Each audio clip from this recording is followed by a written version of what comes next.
জীবনে প্রথমবারের মতো খাচ্ছি এই টক ঝাল স্বাদের মজার তরকারি। দারুণ দারুণ। আসসালামু আলাইকুম। আজকে আমাদের বন কাঁঠালের গাছ থেকে কিছু কাঁচা কাঁচা বন কাঁঠাল পেড়ে নিয়েছি। যদিও এটা ছোটবেলায় থেকে পাকাই খেয়েছি, তবে আজ কি মনে হলো এর কি কোনো তরকারি রান্না করা যায়? আর যাবেই বা না কেন, কারণ এর ভিতরটাও তো অনেকটাই কাঁঠালের মতোই দেখতে। কাঁঠালের মতো সার এবং বীজ আছে। তো যাই মার কাছে নিয়ে যাই, মা দেখি কি বলে, এটা দেখি তরকারি হবে কি হবে না। ও মা, এই দেখো গাছ থেকে কিছু কাঁচা বন কাঁঠাল পেড়ে আসলাম, তো এইদিকে কোনো তরকারি রান্না করা যাবে? তরকারি রান্না যাবে না কেন? এ কি অখাদ্য রাখেন? এই তরকারির স্বাদ দেয় তো টক টক নাই দিবে। তাহলে মা রান্না করে দাও তুমি। বাপ, তাহলে ফিরে যা, ময়া মাছ আছে, মাছ দিয়ে চচ্চড়ি করে। ঠিক আছে, চচ্চড়ি করো, খেয়েও দেখি কেমন স্বাদ লাগে। আচ্ছা ঠিক আছে। প্রথমবার খাবো। মন কাঁঠাল গুনে এবার বিয়ে নিয়ে কুইটে নেবো।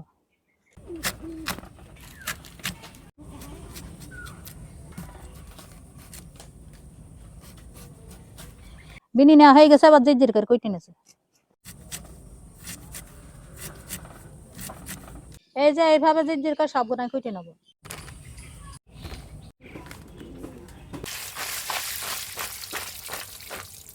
এবার ময়া মাছ গুনাতে একটু নুন আর হলুদ মাকে থুই দিয়ে মশলা পাতি বেটে নেবো। মশলাই নিয়েছে ধই না জিরে। এবার বেটে নিয়েছে পেঁয়াজ আর রসুন। এবার তেলে বাটা মশলা পাতি দিয়ে দিলাম। দিয়ে দিলাম কাঁচা ঝালের কুচি, শুকনো ঝালের গুঁড়ো, হলুদের গুঁড়ো, স্বাদ মতো নুন। এবার মশলাটা ভালো করে কষে নেবো। মশলা কষে নেওয়া হয়ে গেছে, এবার কাঁঠালগুনা দিয়ে দিলাম। এবার কাঁঠালটা ভালো করে আউজে নেবো।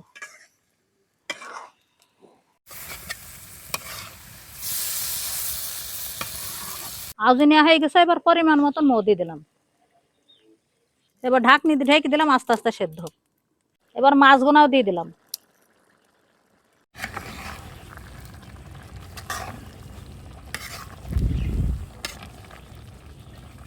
আবার ওকে ঢাকনা দিয়ে চাপা দিয়ে ঢেকে দিলাম।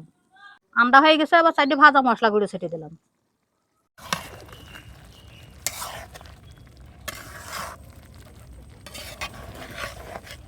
এবার তরকারি নামিয়ে নিয়েছে। দেখলেনই তো মা কিভাবে রান্না করলো এই তরকারিটা। আর তরকারিটা একদমই নতুন, তাই খেয়েই দেখি কেমন হয়েছে। খাওয়ার আগে আপনাদেরকে একটু দেখাই সিদ্ধটা কত সুন্দর হয়েছে। এই যে দেখছেন, একদম মানে গলি যাইছে। এবার খেয়েই দেখা যাক। এবার ভালো করে মাখিয়ে নি। এই যে মুখে দিই, বিসমিল্লাহ।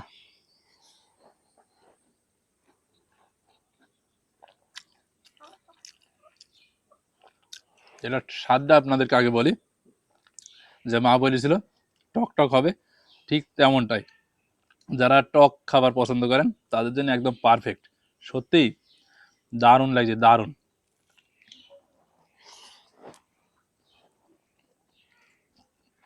আর সাথে এই যে ময়া মাছ, যার কারণে পুরো মজে গেছে।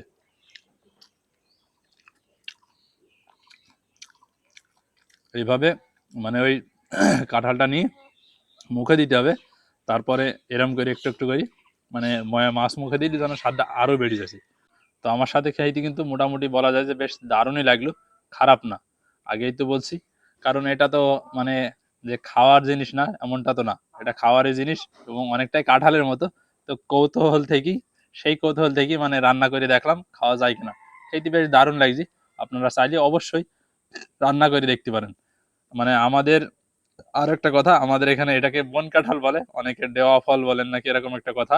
তো আমাদের অঞ্চলে মানে এটা ছোট থেকেই আমি দেখে আসছি যে এটাকে বন কাঁঠাল বলে, এবং আমাদেরই গাছ, আমরা বন কাঁঠাল নামে চিনি, তাই বন কাঁঠাল বললাম। তো অবশ্যই একবার ট্রাই করে দেখতে পারেন, আশা করি আপনাদের কাছেও খারাপ লাগবে না। আমার সাথে বলা যায় যে মোটামুটি বেশ দারুণ লাগছে গরম গরম ভাতের সাথে এরকম টক টক একটু তরকারি। ওহ, পুরাই অসাধারণ।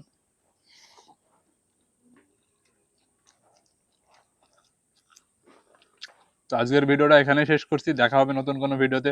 ততক্ষণ সবাই সুস্থ থাকবেন, ভালো থাকবেন, সবাইকে জানাই আল্লাহ হাফেজ।